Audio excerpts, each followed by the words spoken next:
அனைவருக்கும் வணக்கம். தமிழரசு ஜனவரி 2026. இதுல மொத்தம் 10 டாபிக் இருக்கும்.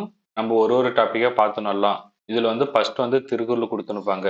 சுட சுடரும் பொன் போல் ஒளிவிடும் துன்பம் சுட சுட நோக்கிற்பவர்க்கு தம்மை தாமே வருத்தி கொண்டு ஒரு குறிக்கோளுக்காக தவம் இருப்பவர்களை எந்த துன்பம் தாக்கினாலும் எப்படி பொன்னே சுட சுட ஒளிவிடுமோ அது போல அவர்கள் புகழ் பெற்று உயர்வார்கள். ஃபர்ஸ்ட் டாபிக் ஏற்றமிகு ஆண்டாக 2026 அனைவருக்கும் அமையட்டும். இல்ல 2 பாயிண்ட் இம்பார்ட்டன்ட். பொருளாதார வளர்ச்சியிலும் ஜிஎஸ்டிபி வளர்ச்சியிலும் தமிழ்நாடு முதலிடம். 2030க்குள்ள $1 டிரில்லியன் பொருளாதார இலக்கு. நெக்ஸ்ட் டாபிக் வெல்லும் தமிழ் பெண்கள். வெல்லும் தமிழ் பெண்கள் என்ற நிகழ்ச்சி முதலமைச்சர் தலைமையில சென்னையில 2025 டிசம்பர் 12 நடைபெற்று நிற்கும். இதுல பல்வேறு திட்டங்களை பத்தி குறிப்பிட்டுருக்காங்க. அதுல முக்கியமான திட்டம் கலைஞர் மகளிர் உரிமை தொகை திட்டம். இது 2023 மார்ச் 27 அறிவிக்கப்பட்டது. அண்ணா பிறந்த நாளான செப்டம்பர் 15 2023 காஞ்சிபுரத்துல முதற்கட்டமாக 1.13 கோடி பயனாளிகள் பயன்பெறும் வகையில முதலமைச்சர் அவர்கள் தொடங்கி வைத்தார். ஒவ்வொரு மாதமும் 15 தேதி மகளிருக்கு அவர்களுடைய வங்கி கணக்கில் 1000 ரூபாய் வரவு வைக்கப்படுகிறது. நெக்ஸ்ட் இதோடைய இரண்டாவது கட்டமாக 2025 டிசம்பர் 12 16,94,339 மகளிருக்கு தொடங்கி வைத்தார். இதன் மூலமாக மொத்தம் 1,30,69,831 மகளிர்கள் பயன்பெறாங்க. இந்த வெல்லும் தமிழ் பெண்கள் நிகழ்ச்சியில பல்வேறு பெண் ஆளுமைகள் கலந்து கொண்டு நிற்பாங்க. அவங்களே பார்க்கலாம். நிகார் ஷாஜி இவங்க இஸ்ரேல் திட்ட இயக்குனர். இக்னியஸ் புளூரோ இவங்க மேஜர் ஜெனரல். நெக்ஸ்ட் எழிலரசி இவங்க பெண் ஊதுவர் மற்றும் கல்பனா சாவ்லா விருது பெற்றவர். நெக்ஸ்ட் கவிஞர் கவிதா ஜவாகர். நெக்ஸ்ட் கிருஷ்ணம்மா ஜெகநாதன் இவங்க காந்தி வழியில் போராடியவரும் பத்மபூஷன் விருது பெற்றவரும் ஆவர். இவங்க 11 வயதிலே சமூக பணியை தொடங்கியவர். கள போராட்டம் சட்ட போராட்டம் மூலமாக பல ஆயிரம் ஏக்கர் நிலத்தை ஒடுக்கப்பட்டோர் மகளிர் பெயரில் பெற்று தந்த பெருமைக்குரியவர்.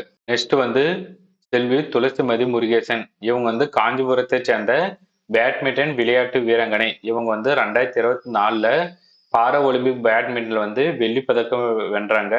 இதன் மூலமா பாரா ஒலிம்பிக் பைனல் வரை சென்ற முதல் இந்திய வீராங்கனை என்ற பெருமை இவங்க பெறாங்க. நெக்ஸ்ட் சாரா இவங்க இலங்கை தமிழ் பெண் செல்வி. இவங்க முதலமைச்சருக்கு ஒரு கைக்குட்டியை வழங்குறாங்க. அந்த கைக்குட்டியுடைய பெயர் அப்பா. சாரா அப்பா என்ற கைக்குட்டியை முதலமைச்சருக்கு வழங்கி இருப்பாங்க. நெக்ஸ்ட் ராஜேஸ்வரி இவங்க ஒரு மருத்துவர். பீகார் மாநில இளைஞர் ஒருவர் விபத்து மூலமா கையை இழந்துனுப்பாங்க. அவருக்கு சிகிச்சை மேற்கொள்வதற்காக சென்னை ராஜீவ்காந்தி அரசு பொது மருத்துவமனையில இவருடைய தலைமையிலான பெண் மருத்துவர்கள் அடங்கிய குழுவினர் 10 மணி நேரம் போராடி சிகிச்சையை வெற்றிகரமாக மேற்கொண்டு நிற்பாங்க.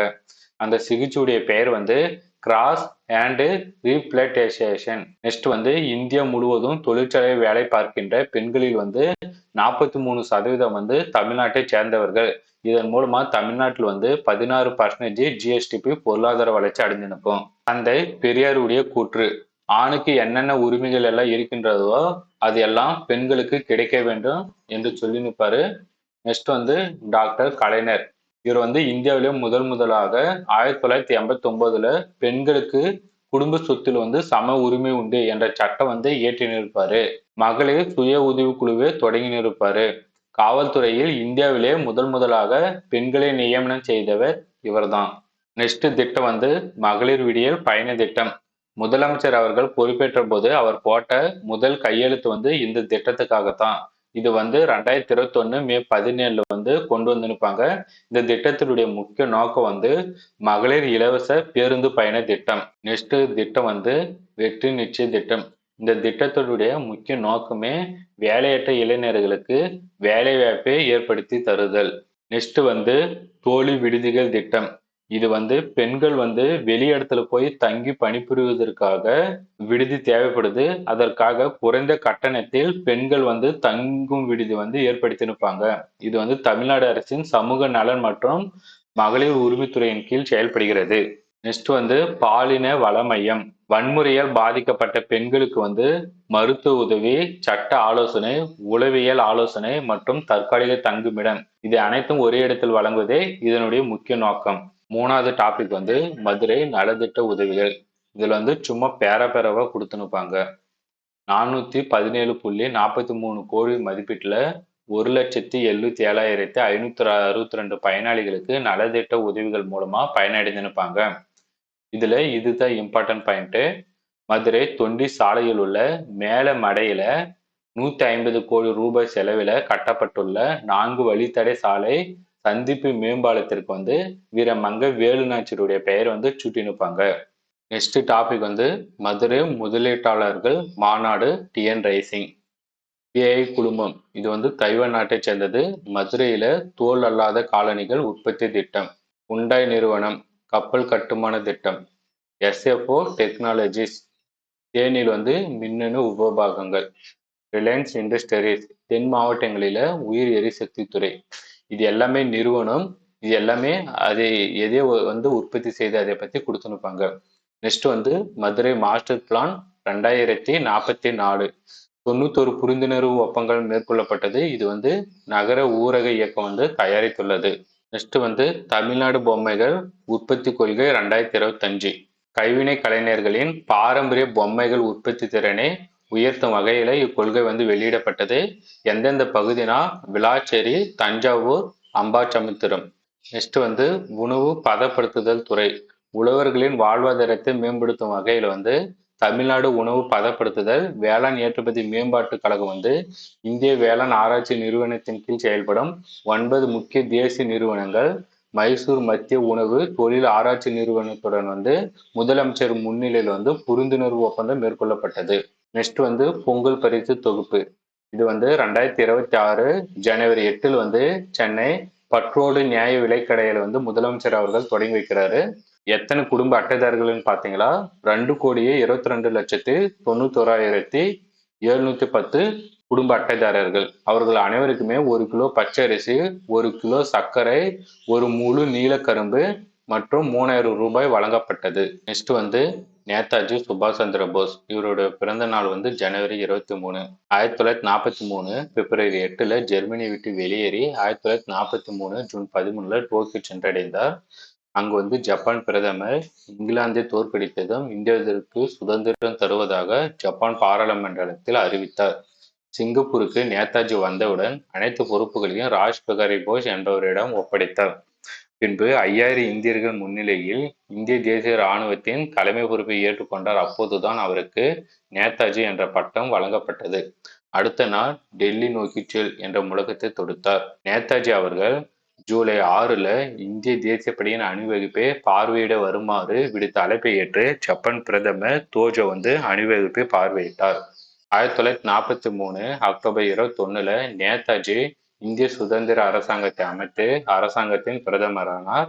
1943 நவம்பர் 6 அந்தமான் நிக்கோபர் தீவுகளை நேதாஜி அவர்களின் அரசாங்கத்திடம் ஒப்படைப்பதாக ஜப்பான் பிரதமர் தோஜோ அவர்கள் அறிவித்தார். அதன் அடிப்படையில சுதந்திர இந்தியாவின் முதல் நிலப்பகுதியை நேதாஜி அவர்கள் வென்றார். 1944 பிப்ரவரி 4 முதல் படை ரங்குனை விட்டு புறப்பட்டு காலான் ஆற்றங்கரையில் உள்ள கைங்டோங் என்ற இடத்தை அடைந்தது. அங்கு இங்கிலாந்து இராணுவத்தைச் சேர்ந்த புகழ்பெற்ற நிக்ரோ வீரர்களை அவர்கள் தோற்கடித்தனர். அதனையடுத்து பலேட்வா டெல்டாவிலிருந்து 40 மைல் தூரத்தில் இருந்த இந்திய எல்லையை கண்டன. அங்கு மவுட்டோங் என்னும் இடத்தில் இருந்த இங்கிலாந்து படைகளை இரவோடு இரவாக விரட்டி அடித்தன. இந்த வெற்றியை கொண்டாடும் விதமாக இந்திய தேசிய கொடியை ஏற்றி வைத்து தேசிய கீதத்தை உணர்ச்சி மையமாக பாடினர். நெக்ஸ்ட் டாபிக் வந்து மாற்றுத்திறனாளிகள் மறுவாழ்வு சிகிச்சைக்கான பயிற்சி. டிசம்பர் 3 உலக மாற்றுத்திறனாளிகள் தினம் வந்து கொண்டாடப்படுகிறது. முத்தமிழறிஞர் கலைஞர் வந்து மாற்றுத்திறனாளிகள் என்ற சொல்லை அறிமுகப்படுத்தினார். இந்தியாவிலே முதலாக மாற்றுத்திறனாளிகள் நல்வாழ்விற்கான தனித்துறையை உருவாக்கியவர் இவரே.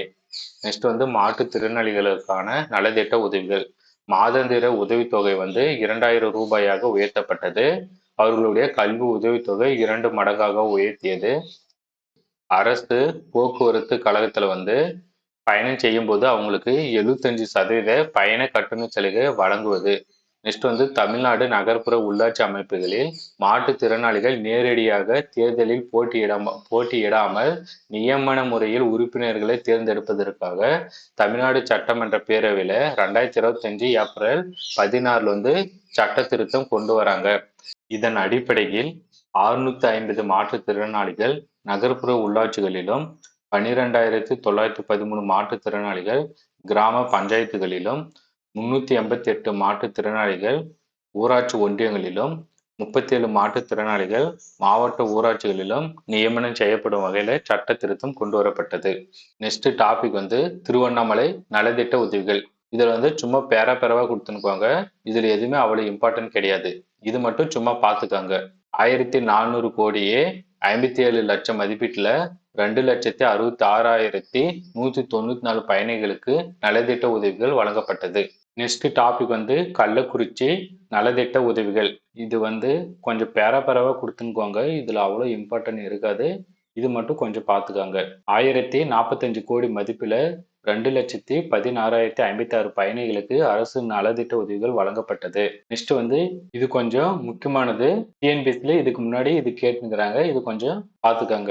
டாக்டர் முத்துலட்சுமி ரெட்டி நினைவாக கலப்பு திருமண உதவி திட்டம் வழங்கப்படுகிறது. மணியம்மை நினைவாக விதவை மகள் திருமண உதவி திட்டம். அன்னை தெரசா நினைவாக ஆதரவற்ற பெண் திருமண நிதி உதவி திட்டம் வழங்கப்படுகிறது. நெக்ஸ்ட் டாபிக் வந்து திருநெல்வேலி பொருணை அருங்காட்சியகம். 2021 முதலமைச்சர் அவர்கள் சட்டப்பேரவையில விதி 110 கீழே ஒரு கூற்று சொல்றாரு. இந்திய துணைக்கண்டத்தின் வரலாறு தமிழ் நிலப்பரப்பில் இருந்துதான் தொடங்கப்பட்டது என்றும், சிவகலை, ஆதிச்சநல்லூர், கொர்க்கை போன்ற பகுதியில் கிடைக்கப்பட்ட பொருட்களை திருநெல்வேலியில் உள்ள பொருணை அருங்காட்சியகத்துல காட்சிப்படுத்தும் எனவும் அறிவித்தாரு. அதன் அடிப்படையில 2023 வந்து அடிக்கல் நாட்டாரு. 2025 வந்து திருநெல்வேலியில அமைந்துள்ள பொருணை அருங்காட்சியகத்தை திறந்து வைக்கிறாரு. 2021 அறிவிக்கிறாரு. 2023 வந்து அடிக்கல் நாட்டாரு. 2025 வந்து திறந்து வைக்கிறாரு. தமிழ்நாட்டின் இரும்பின் தொன்மையை வந்து சிவகலையிலும், தமிழ்நாட்டின் பண்பாட்டின் தொட்டிலாக ஆதிச்சநல்லூரும், சங்க கால பாண்டிய துறைமுகம்னு கொர்க்கை, இது அனைத்துமே பொருணை அருங்காட்சியகத்தில் வந்து காட்சிப்படுத்துறாங்க. இது மட்டும் இல்லாம கொர்க்கை துறைமுகத்தில் கடல் வழி வணிகம், ஐந்திணைகளுடைய பயடி காட்சி, அலெக்சாண்டர் ரி அவர்களால் கண்டுபிடிக்கப்பட்ட பொருட்களும் இங்கு காட்சிப்படுத்தப்படுகிறது. நெக்ஸ்ட் வந்து சிவகலை 2019 2022 வரை என்னென்ன பொருட்கள் கண்டுபிடிச்சாங்களோ அது கொடுத்துனுப்பாங்க. ஈம தாளிகள், உயர் வெண்கலத்திலான கலன், இரும்பலான கருவிகள், படையல் கலன்கள், பல வண்ண மட்கலன்கள், குறியீடு பொறிக்கப்பட்ட பானை ஓடுகள், தமிழி எழுத்துக்கள் பொறிக்கப்பட்ட பானை ஓடுகள். நெக்ஸ்ட் வந்து நெல்மணி ஒன்று 2021 பீட்டா அனலிட்டிக் ஆய்வு கூடத்துக்கு வந்து அனுப்பினுக்குவாங்க. இது எங்க இருக்குன்னா அமெரிக்காவில் உள்ள மியாமி நகர்ல. இந்த நெல்மணி வந்து ஆய்வு செய்வதன் மூலம் இதனுடைய காலம் வந்து கிமு 1155 என்று கண்டறியப்படுகிறது. இதன் மூலம் வந்து பொருணை ஆற்றங்கரையில தமிழ் சமூகத்தினர் வந்து 3200 ஆண்டுகளுக்கு முன்னரே நெல் பயிரிடப்பட்டன என்று உறுதி செய்யப்பட்டுள்ளது. நெக்ஸ்ட் வந்து ஆதிச்சநல்லூர். இங்க வந்து 2019 21 வரைக்கும் ஆய்வு மேற்கொள்றாங்க. அங்கு கண்டுபிடிக்கப்பட்ட பொருட்கள் வந்து முதுமக்கள் தாளிகள், இரும்பலான கருவிகள், படையல் பானைகள், மட்கலன்கள், குறியீடு பொறிக்கப்பட்ட ஓடுகள், தமிழ் எழுத்துக்கள் பொறிக்கப்பட்ட பானை ஓடுகள். இங்கு வந்து கற்காலத்தை சேர்ந்த நுண் கற்கால கருவிகள் வந்து கிடைப்பதன் மூலமா இரும்பு காலத்திற்கு முற்பட்ட மக்கள் வாழ்ந்திருப்பதை அறிய முடிகிறது. நெக்ஸ்ட் வந்து நீர் மேலாண்மை எடுத்துரைக்கும் வகையில 21 எண்ணிக்கை கொண்ட சுடுமண்ணாலான உருளை குழாய்கள் வந்து கண்டறியப்பட்டது. நெக்ஸ்ட் வந்து இது வந்து காமனான பாயிண்ட். ஆதிச்சநல்லூர், சிவகலை இங்கு வந்து கண்டறியப்பட்ட உயர்தர வெண்கலன்கள், தங்கத்திலான பொருட்கள். இதை கண்டறிந்ததன் மூலம் தமிழ் சமூகத்தின் வந்து வளமான பொருளாதாரத்தை வந்து எடுத்துரைக்கிறது. நெக்ஸ்ட் வந்து தமிழ்நாட்டின் இரும்பின் தொன்மை. சிவகலையில வந்து கிமு 3300க்கும், ஆதிச்சநல்லூர் வந்து கிமு 2613க்கும் இரும்பின் பயன்பாடு இருந்ததாக கால கணக்கீடுகள் வந்து எடுத்துரைக்கிறது. எனவே இரும்பின் பயன்பாடு வந்து 5300 ஆண்டுகளுக்கு முற்பட்டதாக சொல்லப்படுகிறது. மூணாவது இடம் வந்து துலுக்கர்பட்டி. இங்க வந்து 2021 23 வரைக்கும் கண்டறியப்பட்ட பொருட்களை கொடுத்துருப்பாங்க. வெள்ளி முத்திரையிடப்பட்ட நாணயம், தந்தத்திலான பொருட்கள், கண்ணாடி மணிகள், சுடுமண் மணிகள், சூது பவளம், அகேட், செவ்வந்தி, பளிங்கு இவற்றின் மூலமா செய்யப்பட்ட கல்மணிகள், இரும்பலான பொருட்கள், சுடுமண்ணான உருவங்கள், சக்கரங்கள் இதெல்லாம் கண்டறியப்பட்டது. நெக்ஸ்ட் வந்து 5000க்கு மேற்பட்ட குறியீடுகள் பொறிக்கப்பட்ட பானை ஓடுகள் வந்து கண்டறியப்பட்டுள்ளது. நெக்ஸ்ட் வந்து கொற்கை 1968 முதல் 1969 வரை, 2020 முதல் 2021 வரை கண்டறியப்பட்ட பொருட்கள். கண்ணாடி மணிகள், கண்ணாடி வளையல்கள், சங்கு வளையல்கள், சுடுமண் மணிகள், அரிய கல்மணிகள், வட்ட சில்லுக்கள், சுடுமண் உருவங்கள், இரும்பு பொருட்கள், செம்பு பொருட்கள், சுடுமண்ணால் செய்யப்பட்டு துளையிடப்பட்ட குழாய்கள், சங்க கால செப்பு காசுகள், ரோம் நாட்டு அரிட்டன் வகை பானை ஓடுகள், சீன நாட்டு செலட்டன் வகை பானை ஓடுகள், வெள்ளி முத்திரை காசுகள், வடக்கிந்திய மெருகூட்டப்பட்ட கருப்பு நிற பானை ஓடுகள், கங்கை சமவெளியைச் சேர்ந்த கருப்பு நிற பானை ஓடுகள் இவையெல்லாம் கண்டறியப்பட்டுள்ளது. நெக்ஸ்ட் வந்து கொற்கையில வந்து கிமு 8ஆம் நூற்றாண்டுக்கு முன்னரே துறைமுகம் வந்து செயல்பட்டிருப்பதாக கணக்கீடு செய்யப்பட்டுள்ளது. இப்ப சொன்னது எல்லாமே எந்தெந்த பொருள் எந்தெந்த இடத்துல கண்டுபிடிச்சாங்க அதை ஒரு முறை பார்த்துக்காங்க, எக்ஸாம்ல கேட்பாங்க. நெக்ஸ்ட் டாபிக் வந்து நான் முதல்வன் திட்டம். 2022 மார்ச் 1 அன்று முதல்வர் மு.க.ஸ்டாலின் அவர்களுடைய பிறந்த நாளன்று தொடங்கப்பட்டது. இந்த திட்டத்துல 2023 மார்ச் 7 அன்று தமிழ்நாடு திறன் மேம்பாட்டு கழகத்தின் கீழ் நான் முதல்வன் போட்டித் தேர்வுகள் பிரிவு தொடங்கப்பட்டது. இவை வந்து 3 தூண்களை கொண்டது. ஒன்று வந்து நிதி உதவி தொழில்முறை பயிற்சி, இரண்டாவது வந்து தங்கும் வசதியுடன் கூடிய பயிற்சி திட்டங்கள், தேர்ட் வந்து தாக்கத்தை ஏற்படுத்தும் உதவி திட்டங்கள். முதல் நிலை தேர்வுக்கு தயாராகும் மாணவர்களுக்கு மாதம் 7500 ரூபாய் வீதம் 10 மாதங்களுக்கு வழங்கப்படுகிறது. முதன்மை தேர்வு தகுதி பெறுவோருக்கு 25,000 ரூபாய் ஒருமுறை ஊக்கத்தொகையாகவும், 2025 முதல் நேர்முக தேர்வுக்கு தகுதி பெறுவோருக்கு 50,000 ரூபாய் உதவியும் வழங்கப்படுகிறது. குடிமை பணி தேர்வுக்கு மட்டுமின்றி ஒன்றிய அரசு பணி தேர்வான எஸ்எஸ்சி, ரயில்வே, வங்கி தேர்வுகளுக்கும் இத்திட்டம் விரிவாக்கப்படுத்தப்பட்டுள்ளது. அது மட்டுமில்லாமல் சென்னை, கோவை, மதுரை ஆகிய இடங்களில் தங்குமிடம், உணவு, பயிற்சி இவை அனைத்தும் இலவசமாக வழங்கப்படுகிறது. இதுதான் லாஸ்ட். ராஜாஜியுடைய 147வது பிறந்த நாள் வந்து 2025 டிசம்பர் 10 வந்து கொண்டாடுறாங்க. மகாகவி பாரதியார் இவருடைய 144வது பிறந்த நாள் வந்து 2025 டிசம்பர் 11 கொண்டாடுறாங்க. மகாத்மா காந்தி இது கொஞ்சம் இம்பார்ட்டன்ட். சத்தியகிரக போராட்டம் நடந்து கொண்டிருக்கும் போது காந்தியடிகள் வந்து கராடி என்ற பகுதியில் வந்து தங்கியிருந்தார். எங்கன்னா கராடி. நெக்ஸ்ட் வந்து இசைமுரசு நாகூர் இ.எம். அனிபா நாகப்பட்டினத்தில் உள்ள தமிழ்நாடு டாக்டர் ஜெ. ஜெயலலிதா மீன்வள பல்கலைக்கழகத்தில் வந்து நூற்றாண்டு நினைவு விழா வந்து கொண்டாடுறாங்க. அங்க வந்து துணை முதலமைச்சர் உதயநிதி ஸ்டாலின் அவர்கள் வந்து இசைமுரசு நாகூர் இ.எம். அனிபா நூற்றாண்டு நினைவு மலரினை வந்து வெளியிடுறாரு. நெக்ஸ்ட் சென்னை விக்டோரியா பொது அரங்கு புனரமைப்பு. இதற்காக 32.62 கோடி ரூபாய் செலவில் வந்து புனரமைக்கிறாங்க. நெக்ஸ்ட் நலன் காக்கும் ஸ்டாலின் திட்டம். முதலமைச்சர் அவர்கள் 2025 ஆகஸ்ட் 2ல சென்னை சாந்தோம் பகுதியில வந்து ஜெயிண்ட் பீட்ஸ் ஆங்கில இந்தியன் மேல்நிலை பள்ளி வளாகத்தில் வந்து தொடங்கி வைக்கிறாரு. இந்த திட்டத்தின் முக்கிய நோக்கமே மருத்துவமனைக்கு செல்ல முடியாத நிலையில் உள்ள மக்களுக்காக அவர்களின் இருப்பிடத்திற்கே சென்று உயர்தர மருத்துவ பரிசோதனையை மேற்கொள்வதற்காக தொடங்கப்பட்டது. மொத்தம் 1256 முகாம்கள், ஒரு முகாமிற்கு 1.08 லட்சம் ரூபாய் வீதம் மொத்தமா 13.58 கோடி நிதி ஒதுக்கீடு செய்யப்பட்டுள்ளது. இதற்காக சில நபர்களுக்கு வந்து முன்னுரிமை அளிக்கப்படுது. அதை வந்து நீங்க பாத்துக்கோங்க. நெக்ஸ்ட் வந்து அன்புச்சோலை திட்டங்கள். 2025 நவம்பர் 10 அன்று பொன்மலையில வந்து தொடங்கி வைக்கிறாரு. இதோடைய முக்கிய நோக்கமே முதியோர்கள் வந்து பகல் நேரத்தில் தனிமையில் இருப்பதே போக்குவதற்காக இந்த திட்டம் வந்து தொடங்கப்பட்டது. நெக்ஸ்ட் வந்து அன்பு கரங்கள் திட்டம். 2025 செப்டம்பர் 15 அன்று சென்னை கலைவாணர் அரங்கத்தில் வந்து தொடங்க வைக்கப்பட்டது. இந்த திட்டத்தின் முக்கிய நோக்கமே பெற்றோரை இழந்த குழந்தைகளுக்காக தொடங்கப்பட்டது. தகுதியுள்ள குழந்தைகளுக்கு வந்து மாதம் 2000 ரூபாய் உதவித்தொகை வழங்கப்படுகிறது. அன்பு சோலை திட்டம் வந்து முதியோர்களுக்காக ஏற்படுத்தப்பட்டது. அன்பு கரங்கள் திட்டம் வந்து குழந்தைகளுக்காக ஏற்படுத்தப்பட்டது. ₹1 1 கிலோ அரிசி வழங்கும் திட்டம்.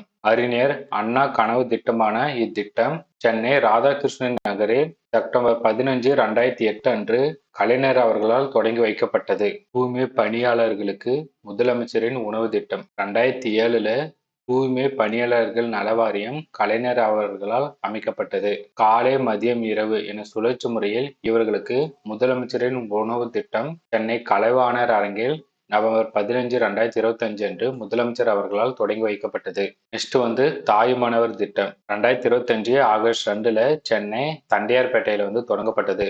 மாதந்தோறும் 2வது சனிக்கிழமை, ஞாயிற்றுக்கிழமை வந்து வயது முதிர்ந்தவர், மாற்றுத்திறனாளிகள் இவர்கள் வீடுகளுக்கு சென்று ரேஷன் பொருட்கள் வழங்கும் சேவையாக இது தொடங்கப்பட்டது. இத்திட்டம் 34,809 நியாய விலைக்கடைகள் மூலம் மொத்தம் 30,16 கோடி ரூபாய் ஒதுக்கீடு செய்யப்பட்டுள்ளது. 2025 நவம்பர் 1 அன்று 70 வயது முதியோர் என்பதே 65 வயது முதியோர் என மாற்றப்பட்டது. நெக்ஸ்ட் காலை உணவு திட்டம். இது வந்து 2022 செப்டம்பர் 15 அன்று மதுரை சிம்மக்கல் பகுதியில ஆதிமூலம் மாநகராட்சி தொடக்கப்பள்ளியில் வந்து தொடங்கப்பட்டது. 1ஆம் வகுப்பு முதல் 5ஆம் வகுப்பு வரை மாணவர்களுக்காக இது செயல்படுத்தப்படுகிறது. நெக்ஸ்ட் தமிழ்நாடு ஹாஜ் இல்லம். இது வந்து இஸ்லாமியர்களுக்காக சென்னை அண்ணா பன்னாட்டு விமான நிலையம் அருகில் 1 ஏக்கர் நிலப்பரப்பில் 39 கோடியே 20 லட்சம் ரூபாய் மதிப்பீட்டில் கட்டுமான பணிக்கு அடிக்கல் நாட்டினார் முதலமைச்சர் அவர்கள். நெக்ஸ்ட் வந்து அரசு போக்குவரத்து கழகங்கள். 1972ல தமிழ்நாடு அரசால் அரசு போக்குவரத்து கழகங்கள் உருவாக்கப்பட்டது. 1972 இருந்து 76 வரை இவை அனைத்து நாட்டுடைமை ஆக்கப்பட்டது. நெக்ஸ்ட் 2025ல 50ஆம் ஆண்டு பொன் விழா வந்து இதற்காக கொண்டாடப்பட்டது. பல அச்சுகள் கொண்ட 20 அதிநவீன குளிர்சாதன சொகுசு பேருந்துகள் இயக்கம். சென்னை தீவுத்திடல் வளாகத்துல 34.30 கோடி ரூபாய் செலவுல முதலமைச்சர் அவர்கள் வந்து கொடியசைத்து தொடங்கி வைத்தார். டித்வா புயல். தமிழ்நாட்டில் இருந்து இலங்கைக்கு அனுப்பப்பட்ட நிவாரண பொருட்களை இலங்கை துணை தூதர் டாக்டர் கணேசநாதன் கீர்த்தீஸ்வரன் அவர்களுக்கு முதலமைச்சர் அவர்கள் வழங்கினார். பத்திரிகையாளர் நல வாரியம். இது வந்து டிசம்பர் 1, 2021 அன்று உருவாக்கப்பட்டது. ஓய்வு பெற்றவுடன் பணிக்கொடை உச்சவரம்பு வந்து 3 லட்சத்திலிருந்து 4 லட்சமாக உயர்த்தப்பட்டது. அவர்களின் மாதாந்திர ஓய்வூதியம் வந்து 10,000 இருந்து 12,000ஆகவும், குடும்ப ஓய்வூதியம் வந்து 5,000 இருந்து 6,000 ரூபாயாகவும், மருத்துவ உதவித்தொகை வந்து 2 லட்சத்திலிருந்து 2,50,000ஆகவும் உயர்த்தப்பட்டது. குறுவை பருவத்தில் நெல் சாகுபடி. 2025ஆம் ஆண்டு 6.13 லட்சம் ஏக்கர் நெல் சாகுபடி வந்து செய்யப்பட்டது. குறுவை சிறப்பு தொகுப்பு திட்டம். இது வந்து டெல்டா மாவட்டங்களில் செயல்படுத்தப்படுகிறது. சிறப்பு தொகுப்பு திட்டம் வந்து டெல்டா அல்லாத மாவட்டங்களில் செயல்படுத்தப்படுகிறது. அழிந்து வரும் உயிரினங்களை பாதுகாக்க முன்னோடி திட்டம். சிங்கவால் குதிரை மேற்கு தொடர்ச்சி மலை. இதற்காக 48.50 லட்சம். சென்னை முள்ளெலி தமிழ்நாடு, ஆந்திர பிரதேசம், கேரளா. இதற்காக 20.50 லட்சம். வரி கழுதை புலி முதுமலை புலிகள் காப்பகம். இதற்காக 14 லட்சம். பூம்புத்தலை மீன் மோயர் ஆறு. இதற்காக 17 லட்சம் நிதி ஒதுக்கப்பட்டுள்ளது. 2022ல பாக் விரிகுடா இந்தியாவின் முதல் கடற்பசு பாதுகாப்பு காப்பகம். 2022ல கடவூர் தேவாங்கு சரணாலயம். 2023ல நீலகிரி வரையாடு திட்டம். இவை அனைத்து தொடங்கப்பட்டது. இந்த முயற்சி வந்து புன்மிங் மான்ட்ரில் உலகளவிய பல்லுயிர் கட்டமைப்பு இலக்குடன் வந்து ஒத்து போகிறது. SADT ஸ்குவாஷ் உலகக்கோப்பை 2025 இது வந்து சென்னையில நடைபெற்றது. வெற்றி பெற்ற வீராங்கனைகள் வந்து ஜோஸ்னா சின்னப்பா, அபேஸ் சிங், அனகத் சிங், வேலன் செந்தில்குமார். இயக்குனர் வந்து சைரஸ் போன்சா. பயிற்சியாளர்கள் வந்து ஹரிந்தர் பால் சிங், ஆலன் சோய்சா. இதோட தமிழரசு ஜனவரி 2026 ஆண்டு இதோட முடிஞ்சிருச்சு. கீழே வந்து TNPSC 25 கொஸ்டின் வந்து கொடுத்துனுப்பாங்க. அதை அப்படியே எடுத்து இதில் வச்சுருக்கிறேன். இதை ஒரு முறை படித்து பார்த்து இதுக்கான ஆன்சரை வந்து நீங்கள் ப்ராக்டிஸ் பண்ணுங்க. இதுக்கான ஆன்சர் வந்து கீழே கடைசியில் இருக்கும். அனைவருக்கும் நன்றி.